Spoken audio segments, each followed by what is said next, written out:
바울이 아데네에서 그들을 기다리다가 그 성에 우상이 가득한 것을 보고 마음이 격분하여 회당에서는 유대인과 경건한 사람들과 또 장터에서는 날마다 만나는 사람들과 변론하니 어떤 에피쿠로스와 스토아 철학자들도 바울과 쟁론할세 어떤 사람은 이르되 이 말쟁이가 무슨 말을 하고자 하느냐 하고 어떤 사람은 이르되 이방 신들을 전하는 사람인가 보다 하니 이는 바울이 예수와 부활을 전하기 때문이라. 그들을 붙들어 아레바고로 가며 말하기를 내가 말하는 이 새로운 가르침이 무엇인지 우리가 알 수 있겠느냐.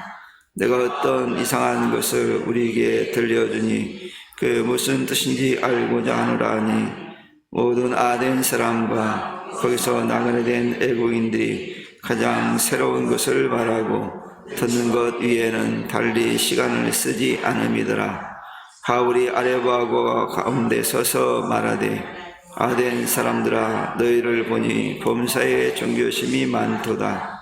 내가 두루다니며 너희가 이해하는 것들을 보다가 알지 못하는 신에게라고 새긴 단도 보았으니 그래도 너희가 알지 못하고 이해하는 것을 내가 너희에게 알게 하리라. 아멘. 우리 서로 인사합시다. 참 잘 오셨습니다. 은혜 많이 받고 가세요. 오늘 열정과 지혜라고 하는 그런 말씀의 제목을 함께 말씀을 나눠보려고 합니다.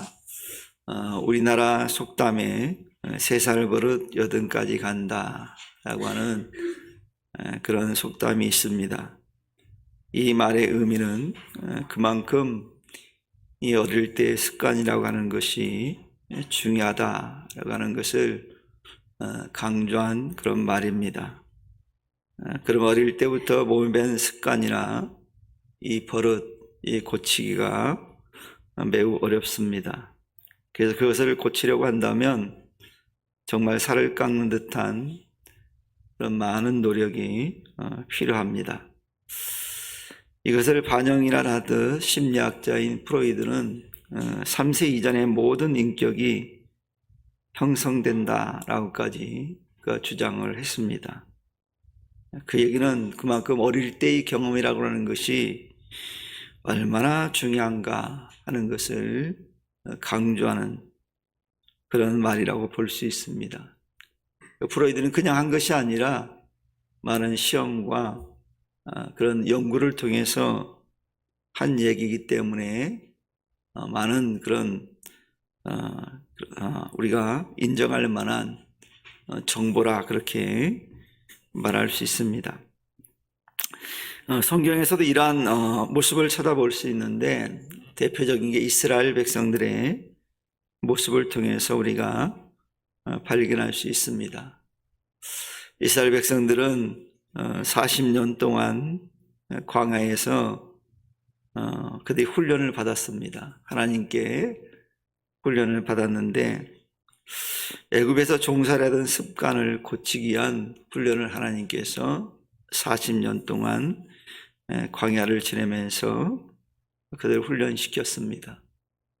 하지만 그들은 광야에 40년 동안 훈련을 받았음에도 불구하고 가나안 땅에 들어간 지 얼마 되지 않아서 과거의 모습으로 돌아가는 그런 습성을 보여주었습니다. 이걸 보면 습관이라고 하는 것이, 이 버릇이라고 하는 것이 얼마나 고치기 어려운 것인가 하는 것을 잘 보여주는 내용이라고 볼 수 있습니다. 그러니 3살 버릇 8까지 간다는 말이 어느 정도 신뢰를 가게 합니다. 하나님께서 얼마나 그들을 고치게 노력하셨는지 40년 동안 매일같이 하나님을 경험하게 하십니다. 하나님께서 그들에게 양식을 줄 때 일주일 양식을 준 것이 아니라 매일 하루 양식만 하나님께서 그들에게 제공을 하셨습니다. 거기에는 이유가 있습니다. 어떤 이유냐면 매일같이 하나님께서 돌봐주지 않으면 그들이 살아갈 수 없다는 사실을 경험하게 하고 체험하게 했어요. 즉 하나님 없이는 살 수 없다는 것을 가르쳐 주시기 위해서 하나님께서 그들에게 매일같이 곡식을 양식을 거둘 것을 이제 명하셨던 것을 보게 되어집니다. 그 매일 아침마다 하나님이 자신들을 돌보고 있다는 사실을 무려 40년 동안 그들이 경험했어요. 그런 엄청난 경험을 했음에도 불구하고 가나안 땅에 들어간 지 얼마 되지 않아서 하나님을 떠나는 어리석은 죄를 범했던 것을 보게 되어집니다. 이처럼 습관이라고 하는 건 무섭다는 것을 잘 보여주고 있어요. 이런 일들은 오늘 우리 주변에서도 우리가 쉽게 찾아볼 수 있습니다. 우리 약속 시간에 어떤 약속을 하거나 하면 꼭 늦는 사람들이 있습니다. 근데 늦는 사람만 늦어요. 그래서 항상 일찍 오는 사람은 일찍 오고 늦는 사람은 늘 늦는 것을 보게 됩니다. 그것도 정확하게 어느 일정 시간만큼만 늦습니다. 그래서 10분, 20분 뭐 이렇게 정해져 있었던 사람들, 그때로 이렇게 딱 보면 그 사람들이 꼭 옵니다. 친구들 가운데도 보면 의도하진 않는데 꼭 늦어요. 근데 그들 핑계를 들어보면 오늘 준비를 일찍 했다는 거예요. 준비를 일찍 했는데 왜 늦어요? 습관인 거예요. 딱 준비를 일찍 했는데 시간을 딱 보니까 여유가 있는 거예요. 그래서 좀 더 있다 가지 하다가 또 시간을 놓쳐서 또 동일하게 늦게 도착하는 것을 보게 되어집니다. 이런 걸 보면은 이 습관을 고친다는 것이 얼마나 어려운가 하는 그런 생각이 들어요. 그래서 습관을 고쳐야 됩니다. 우리가 예수님을 믿으라고 전하면 사람들이 쉽게 복음을 받아들이지 못하는 이유들이 각자에게 다 있습니다. 그런데 우리나라의 경우는 좀 문화의 측면에서 좀 그런 문제가 있는데 이 제사라는 것 때문에 쉽게 믿지 못하는 경우들이 있어요. 믿다가도 믿음을 포기하는 경우들이 있어요. 믿고 싶은데 이 제사라는 것이 최고의 걸림돌이 되는 경우가 많거든요. 그래서 제가 예전에 하도 우리 형님이 제사를 중요하게 여겨가지고 제가 제사 역사를 찾아봤잖아요. 좀 논리적으로 설명을 해주려고. 우리 중에 형님이 지금 안수집사지만 예전에 안 믿었거든요. 제사를 굉장히 중요하게 여겼던 사람이에요. 저도 그래서 공부를 해야 되잖아요. 공부를 해봤어요. 그랬더니 지금 우리가 하는 이 제사 형태는 우리나라 전통적인 제사예법이 아니에요. 우리나라 제사 제도는 이런 법이 아니었어요. 고려시대 때만 가도 이렇지 않았어요. 그러니까 이 조선시대 유교학자들이 이 조상들을 너무 홀대하는 것 같아가지고 이 만들어낸 법이거든요. 그러니까 얼마 되지 않았어요. 그 자체를 모르는 사람들이 많거든요. 우리나라 옛날에 그 장례 예식도요. 전통 장례식은 우리나라를 살펴보면 그냥 시신을 갖다가 산에 버렸어요. 그게 장례 제도였어요. 너무 유교학자들이 보니까 비록 돌아가신 분이지만 너무 막대하는 것 같아가지고 만들어낸 거거든요. 그래서 어떻게 우리나라에 출발한 것도 아니에요. 들여온 거거든요. 근데 마치 사람들이 이것이 우리의 것인 양, 전부인 양 착각하는 경우들이 많거든요. 아마도 우리의 생각 속에 오랜 조선 500년 동안 지켜왔기 때문에, 그리고 이후에도 지켜왔기 때문에 이런 생각을 품는 것 같아요. 근데 역사를 조사해 보면 그렇지 않다라는 거예요. 그래서 교회 안에 들어오긴 했지만 이 하나님께서 원치는 않지만 여전히 버리지 못하는 경우가 많이 있습니다. 그러나 믿는 성도라면, 구원받은 성도라고 한다면, 하나님을 섬기는데 방해되는 것이 있다고 한다면 버려야 되는 게 맞습니다. 내가 뭔가를 하고자 할 때 그것이 문제가 된다면 버리잖아요. 예를 들어 취직할 때 그 회사는 그런 내가 가지고 있는 습성이나 그런 것들을 원하지 않으면 그 노력해서 없애잖아요. 어느 교회는 사역자들이 딱 오면, 부사역자들 오면 목사님이, 담임 목사님이, 이게 요즘은 이렇게 등치가 좋은 부사역자들도 많거든요.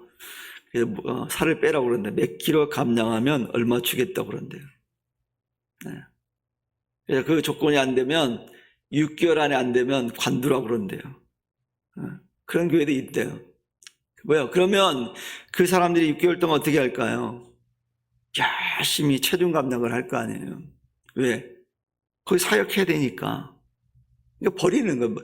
그러려면 어떻게 해야 돼요? 먹고 싶은 것도 좀 줄이고 막 그래야 되거든요. 청년들이 가끔씩 살을 뺀다고 그러더라고요. 못 만든다고. 근데 첫 번째 하는 걸 보니까 먹는 걸 줄이더라고요. 먹고 싶은 걸 안 먹는 거예요. 이런 것처럼 우리가 하나님을 제대로 섬기려면, 구원받은 성도라면 하나님이 원하지 않는 거, 하나님이 싫어하는 것이라면 우리가 버려야 됩니다. 그럼 왜 하나님께서 이런 것들을 버리라고 하겠습니까? 이유가 있어요. 그것을 품고 있으면 죽기 때문에 버리라는 거예요. 내가 해가 되기 때문에 버리라는 거거든요. 막 여러분의 자녀가 폭탄을 품고 있다면 어떻게 하겠습니까? 계속 가지고 있으라고 그럴까요? 그럴 뿐만 아무도 없을 거예요. 빨리 버리라고. 아마 뺏을 거예요. 막 뺏어가지고 갖다 버릴 거예요. 얼마 전에 중국에서 며칠 전에 고층 아파트에서 폭발이 일어났습니다. 그 폭발이 리튬 배터리인가 그렇대요. 그게 뭐 이제 그 리튬 배터리는 여러 용도로 쓰이는데 오래 방치하면 그 터질 수가 있대요. 이게 빨리 폐기 처분했어야 되는데 가지고 있었던 거예요.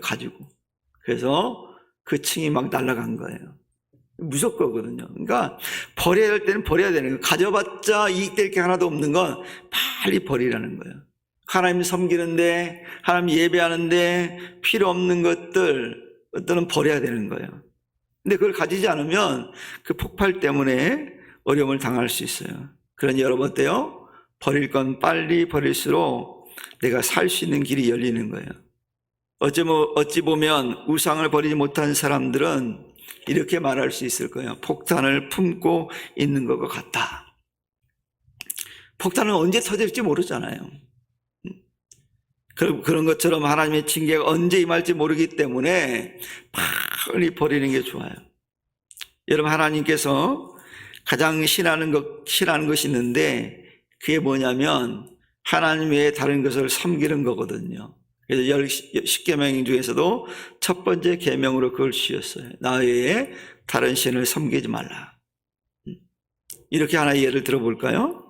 만약 결혼한 남자나 결혼한 여자가 결혼했음에도 불구하고 다른 여자나 다른 남자를 사랑한다고 생각해 보세요. 이거 정상적인 부부의 모습이라고 말할 수 있을까요? 아니잖아요. 그걸 우리가 이렇게 얘기하죠. 자기 남편 외에 자기 아내 외에 사랑하는 걸 뭐라고 그래요? 단어로 불륜이라고 그럽니다. 불륜 정상적이지 않다라는 얘기잖아요. 그러니까 이런 것처럼 우리 믿음을 가지고 하나님을 섬기겠다고 작정했다고 한다면 하나님만 섬기는 게 맞는 거예요. 사랑할 대상만 사랑해야만이 그게 맞는 거예요. 잘못 사랑하면 문제가 되는 거거든요. 사랑할 대상이 분명하게 정해졌음에도 불구하고 거기에 마음을 두지 않고 다른 데 마음을 둔다면 정말 잘못된 거잖아요. 그래서 사도 바울이 에베소 4장 10절을 통해서 이렇게 말합니다. 그러면 내가 이것을 말하며 주 안에서 증가하노니 이제부터는 이방인이 그 마음에 허망한 것으로 행함같이 너희는 행하지 말라, 이렇게 말씀하고 있거든요. 그 이방인들이 행하는 게 뭐예요? 우상 숭배거든요. 그것을 바울이 교훈하고 있어요. 주님께도 말씀하기를 우리에게 이렇게 교훈합니다. 사람이 나를 섬기려면 나를 따르라. 나 있는 곳에 나를 섬기는 자도 거기 있으니 사람이 나를 섬기면 내 아버지께서 저를 귀히 여기시리라 라고 말씀하셨어요. 그리고 말씀하기를 아무든지 나를 따라오려거든 자기를 부인하고 자기 십자가를 지고 나를 쫓을 것이라고 주님께서 말씀하셨거든요. 이처럼 우리가 주님을 따르기 위해서는 먼저 버려야 될 게 있다라는 거예요. 그래서 여러분 믿는 사람들은 잘 버려야 됩니다.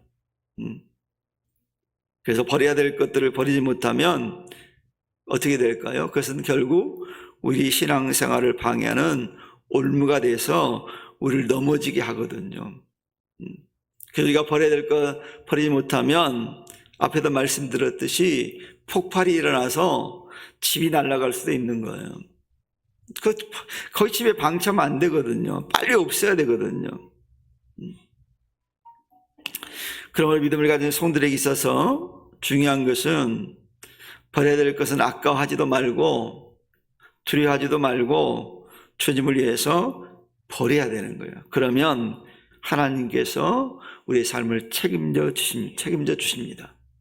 왜 안 책임지겠어요? 주님을 위해 살겠다는데, 주님을 위해서 모든 걸 버렸는데 주님이 우리를 모른다 하실 분이 아니잖아요. 그러니 여러분 주님을 위한다면, 주님을 섬기는 데 방해되는 것이 있다고 한다면 버려야 됩니다. 그래서 버리지 않으면 제대로 된 믿음 생활을 할 수 없어요. 여러분 이스라엘 백성들이 하나님께 징계받을 때 모습을 한번 생각해 보시기 바랍니다.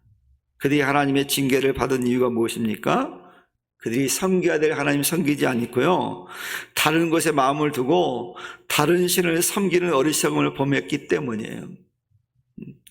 그들이 하나님의 징계를 받는 모습을 보면 섬겨야 될 하나님을 섬기지 않고 늘 하나님을 배반했기 때문에 하나님께 징계받았거든요. 여기 다른 신이라는 게 뭐예요? 우상을 말하거든요. 우상.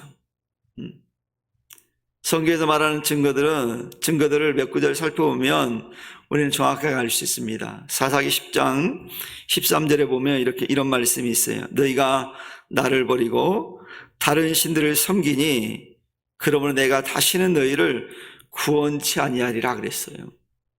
다른 신을 섬겼기 때문에 다시는 너희를 구원하지 않겠다는 거예요. 또 역대하 34장 25절에 보면 이는 이 백성이 나를 버리고 다른 신에게 분향하며 그 손의 모든 소유로 나의 노를 격발하였음이라. 그러므로 나의 노를 이곳에 쏟으며 꺼내지 아니하리라 라고 말씀하셨거든요. 다른 신을 섬겼다라는 거예요. 그 예레미야 1장 16절에 보면 우리가 나를 버리고 다른 신들에게 분향하며 자기 손으로 만든 것에 절하였은즉 내가 나의 심판을 베풀어 그들의 모든 죄악을 징계하리라 그랬어요. 이스라엘에서 징계받은 이유들이 철저하게 다른 신을 섬겼다는 거예요. 여러분 예를 들면 이래요. 우리가 자식이 있는데 이 자녀들이 내 부모를 잘 섬기지 않고 다른 부모는 잘 섬기면 어때요? 여러분 어떨 것 같아요? 우리 부모는 거지 취급하고 다른 부모한테는, 다른 엄마한테는, 그러니까 우리 엄마가 아니죠, 다른 사람의 엄마인데 거기다가 부모에게 뭐 자동차도 사주고 집도 사주고 뭐 철철이 옷도 사주고 또 소고기 사다 주고 그 툭불로. 그럼 여러분 어떨 것 같아요? 나는 거지처럼 살아.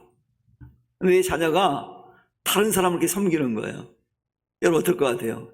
기분 좋겠어? 야 잘했다, 야 너 훌륭한 일 했다 그럴 것 같아요? 아마 이럴 뿐만 아무도 없을걸요. 저도 우리 아들이 그런다 그러면 당장 나가라고 그럴 거예요.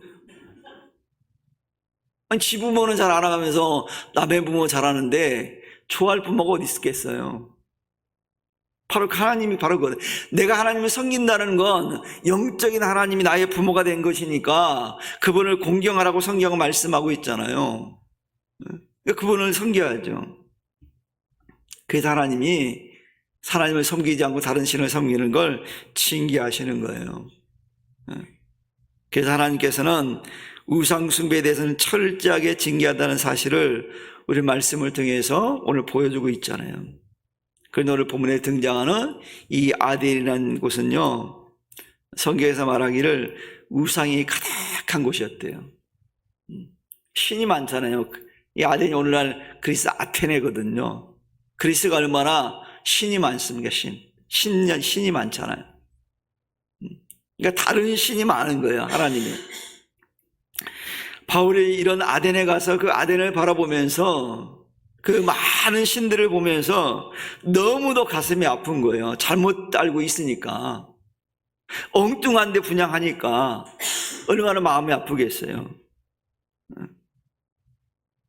그래서 그 자신의 아픈 마음을 이렇게 표현해서 마음에 분하여 그랬어요. 이게 화가 난 게 아니라 마음이 아프다는 뜻이에요. 마음이 아프다는. 오늘 보니까 마음이 아프대요. 부모들이 자녀들에게 분을 일으키는 건 화를 내는 게 아니라 어때요? 마음이 아픈 경우가 있잖아요. 너무 마음이 아프니까 자녀를 바라보면서 자녀가 잘못된 길을 가면 너무 마음 아프잖아요. 혹시 여러분들 중에 자녀들이 잘못된 길을 가는데 막 박수치면서 축하해줄 부모 있어요? 아무도 없잖아요. 그래서 이 말씀을 통해서 우리가 느낄 수 있는 것은 이 바울 사도는 아덴의 우상들을 바라보면서 너무도 마음이 괴로웠다는 거예요. 그래서 바울은 아덴 사람들이 세우는 신상 앞에 저런 어리석은 행동을 보면서 너무 마음이 아픈 거예요. 왜 진리를 못 깨달으니까. 왜냐하면 그 이유는 하나님 진노의 대상이 된다는 사실을 모른 채 귀신들에게 절하는 모습을 보니까 너무도 안타까웠다는 거예요. 이 모습은 마치 예루살렘 성전에서 행해지는 유대인들의 잘못된 예배에 대해 책망하시는 예수님의 모습을 봅니다. 잘못 하나님을 예배하고 있어요. 그러니 예수님이 얼마나 마음이 아프셨겠어요. 제대로 하나님을 섬기지 않으니까 얼마나 마음이 아팠겠어요. 이처럼 바울은 섬겨야 될 하나님은 섬기지 않고 우상을 섬기고 있는 아덴 사람들의 어리석음을 보면서 마음이 아팠어요. 근데 아덴 사람들의 특징이 공부를 많이 했거든요. 이게 세상에서는 똑똑하다고 자부하던 사람이에요. 근데 그들이 하나님을 모른 채 살고 있는 거예요. 그래서 너무 마음이 아픈 거예요. 그래서 이 아덴은 철학의 도시거든요. 그래서 아덴의 잘못된 철학들을 이제 얘기하면서 지적하며 그리스도의 복음을 바울이 전해주는 거예요. 바울도 철학자 중에 한 사람이거든요. 바울도 똑똑한 사람이거든요. 철학을 공부한 사람이 바울이거든요. 그러니 철학적인 얘기가 가능한 사람이거든요. 그러니까 철학자들이 자기도 공부를 했기 때문에 알기 때문에 그것이 얼마나 잘못된 것인가를 지적하면서 그리스도의 복음을 전하는 거예요. 그래서 바울은 그래서 이 아덴에 가서는 이 회당뿐만 아니라 길거리를 다니면서도 열정적으로 복음을 전해주고 있는 거예요. 그래서 바울은 그들을 향해서 이제 마땅히 예수 그리스도를 죽은 자 가운데 살리시고 그로 하여금 천하를 심판케 하시는 하나님의 구원의 역사를 믿으라고 하면서 하나님이 알지 못하던 시기에 범한 죄를 회개할 것을 촉구하는 거예요. 그리고 바울은 계속해서 창조주시고 이 땅을 통치하시는 분일 뿐만 아니라 우리를 구원하신 하나님의 주권 앞에 순복하라고 전하고 있어요. 무슨 하나님께서 돌아오라는 얘기죠. 이처럼 우리의 모든 것이 되시는 하나님 앞에 모든 것을 맡기라고 말하면서 바울 우리의 구원의 주가 되시는 예수님을 그들에게 소개해 줍니다. 그러면서 예수님 안에 생명이 있고 참된 구원이 있다라고 그들에게 전하는 거예요. 근데 우리가 잘 알다시피 이 아덴에서 바울이 열심히 복음을 증거했지만 다른 곳에 비해서 그런 소득이 많지 않았습니다. 믿고 돌아온 사람이 그렇게 많지 않았어요. 그걸 보면서 여러분 어떤 느낌이 듭니까? 이 똑똑한 사람들은 예수를 잘 안 믿으려고 그런다는 거죠. 왜요? 자기 생각에 고착되어 있기 때문에. 이걸 깨트리기가 쉽지 않은 거예요. 그래서 하나님을 믿으려면 그 잘남을 내려놔야 되거든요. 그래서 다른 지역보다 이 아덴에서 바울이 복음을 전했을 때는 그리 많은 사람들이 믿지 않았어요. 아무튼 그럼에도 불구하고 바울은 그곳에서도 열정을 가지고 복음을 전했습니다. 특별히 바울은 하나님께 인간을 구원할 단 하나의 길을 주셨는데 그것이 바로 예수님이 바로 그분이라고 하는 것을 그들에게 선언하고 가르쳐주고 있어요.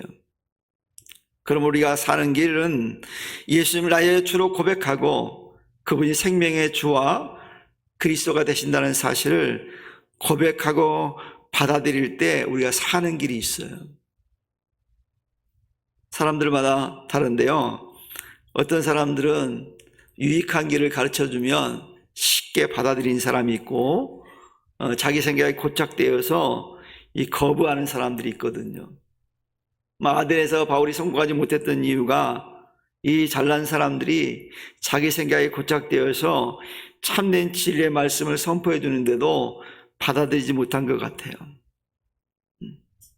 여러분 로마서에 보면 10장 9절에 보면 이런 말씀이 있죠. 내가 만일 내 입으로 예수를 주로 시인하며 또 하나님께서 그를 죽은 자 가운데 살리신 것을 내 마음에 믿으면 구원을 얻으리라 이렇게 말씀했거든요. 받아들여야 구원 얻게 되는 거예요. 시인해야 구원 얻게 되는 거예요. 마음에 믿어야 구원 얻게 되어지는 거예요. 못 믿으니까, 못 받아들이니까 구원이 얼마나 소중한 것인지 모르는 거예요. 그래서 바울은 이 아덴의 사람들을 바라보면서 그들에게 복음이 절대적으로 필요하다는 사실을 열정적으로 전하는 거예요. 너무 우상에 매여 있으니까. 우리는 바울이 같은 모습을 통해서 우리는 우상이 많은 곳에 더욱 열정을 가지고 복음을 전해야 된다는 사실을 깨닫게 되져요. 왜냐하면 아덴이라는 것은 아까도 말씀드렸듯이 지금의 그리스 아테네거든요. 아테네 그러면 여러분 딱 떠오르는 게 뭐가 있어요? 그리스 하면 떠오르는 게 뭐가 있어요? 네? 신전 그리고 4년마다 열리는 올림픽. 아직도 세계 사람들이 그 신전에서 점화되는 불을 가지고 막 그 성스럽게 여기잖아요. 성스러운 게 아닌데. 그 우상이거든요. 오늘날 전 세계적으로 사람들이 거기에 빠져 있어요. 우리는 그렇기 때문에 그런 모습을 보면서 안타까운 마음을 가지고 기도해야 됩니다. 오늘 이런 것처럼 우리 가정 안에서도 아직도 영적인 아덴이 있거든요. 그렇다고 한다면 가정의 아덴이 무너지기를 위해서 열정을 가지고 복음을 전해야 됩니다. 내가 할 수 있는 모든 것을 동원해서 복음을 전하는 열정이 우리에게 필요할 때예요. 복음만이 살 길이거든요. 왜요? 세상은 자꾸만 하나님의 말씀과는 반대적으로 살고 있거든요. 자꾸 문화가 하나님과 반대되는 문화로 가고 있잖아요. 성경은 죄라고 말하는데 자꾸 사람들이 그 죄를 당연하게 여기고 법제화시키고 정말 합리화시키려고 하잖아요. 그래 우리가 더 열정을 가지고 복음을 전해야 되잖아요. 사랑하는 성도 여러분, 그러므로 만약 우리 가정이 아직도 우상의 지배를 받고 있다고 한다면 이걸 속히 제거하기 위한 우리의 영적 전투가 필요해요. 이제부터라도 선포해야 돼요. 전쟁을 선포해야 돼요. 그런 영적 전투를 선포하고 지금부터 기도하고 우상을 제거하기 위한 열정을 가지고 복음을 전할 수 있는 그런 성도 되기를 축원합니다. 구원받아야 될까? 나만 구원받으면 될까요? 아니잖아요. 나 혼자만 구원받고 끝내실래요? 그러면 안 되잖아요. 내가 사랑하는 가족이 복음을 듣지 못해서 구원받은 백성이 못 되고 있는데 나만 천국 가면 좋겠다고 룰라를 하실 거예요? 그러면 안 되잖아요. 어쩌면 하나님께 오늘 이 시간에 우리들에게 주시고자 하는 메시지가 바로 이겁니다. 구원을 위해서, 가족의 구원을 위해서, 가족을 변화시키는데 우리가 최선을 다하라고 오늘 말씀하고 있는 거예요. 우리가 이 하나님 메시지를 거부하지 않고 믿고 받아들일 때 놀라운 기적 역사가 일어날 줄 믿습니다. 하지만 우리가 이 하나님의 메시지를 거부한다면 우리 영적으로 악한 세력의 지배 아래에서 해방되지 못할 거예요. 성경 분명히 말씀하고 있잖아요. 그리스도 예수 안에 있는 생명의 성령의 법이 죄와 사망의 법에서 너를 해방시켜 줄 거라고 말씀하고 있잖아요.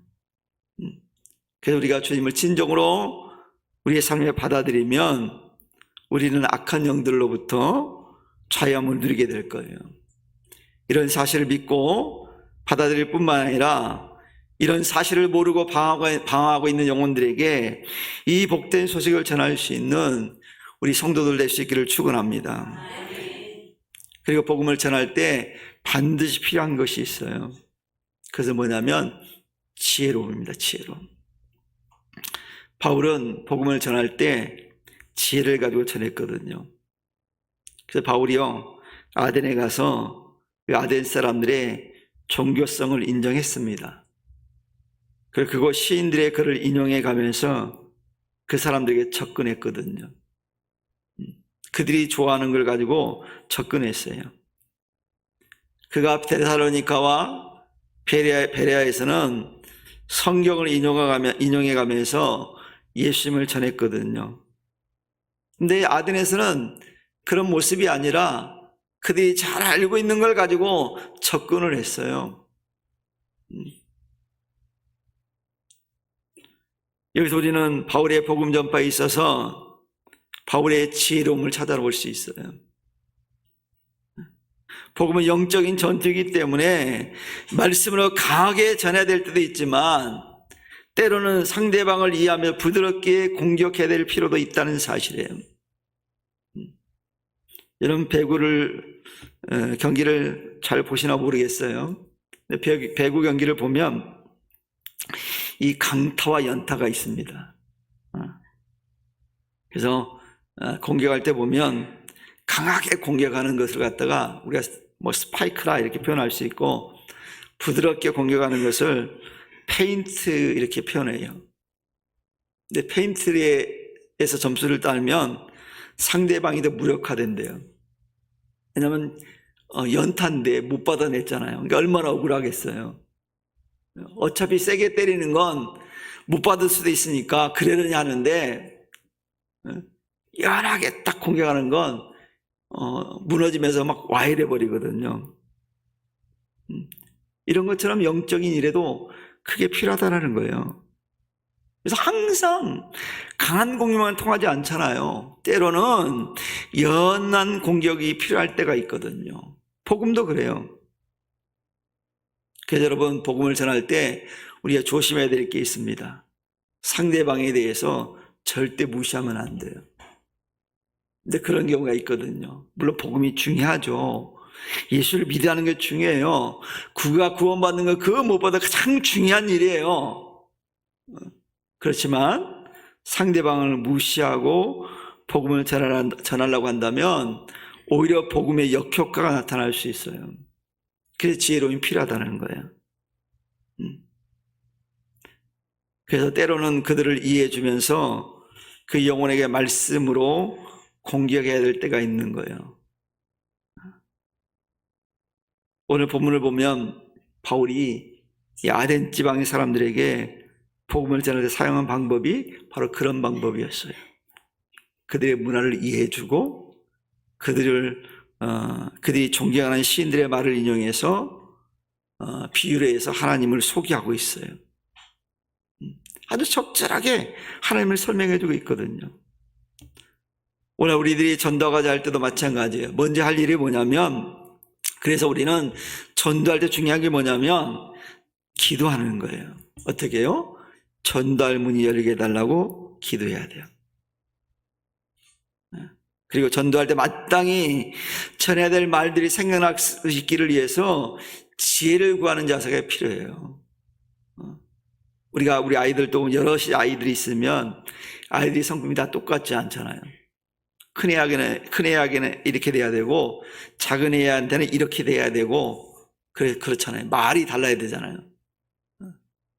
똑같이 대하면 문제가 생겨요. 다르기 때문에. 바로 바울은 이 아덴에 가서는 그렇게 복음을 전한 거예요.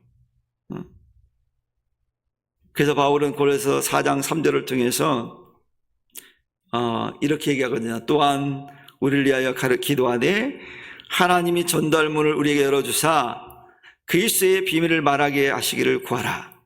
내가 이것을 위하여 매임을 당하였노라 그랬거든요. 전도를 위해서 기도해달라. 그리스도의 비밀을 말할 수 있게 해달라고 기도해달라. 이게 중요한 거거든요. 그래서 이제 우리는 영혼을 살리기 위해서는 우리에게 필요한 것은 열정도 필요하지만 거기에 덩달아 지혜가 더욱 필요합니다. 지혜로움이 필요해요. 그러니 사랑하는 성도 여러분, 이제 복음을 전하기를 원하신다면 하나님께 지혜를 구하시기 바랍니다. 복음에 대한 열정을 가지고 있다면 지혜를 구해서 지혜를 얻어서 정말 사람들을 주께로 인도하는 일에 쓰임받는 성도 되기를 바랍니다. 그래서 우리 모두가 이 복음을 전하는 선한 도구들이 되어서 하나님 앞에 귀히 쓰임받는 우리 부평상산의 모든 성도들 될 수 있기를 주님의 이름으로 간절히 축원하겠습니다. 기도하며 하나님 아버지 감사합니다.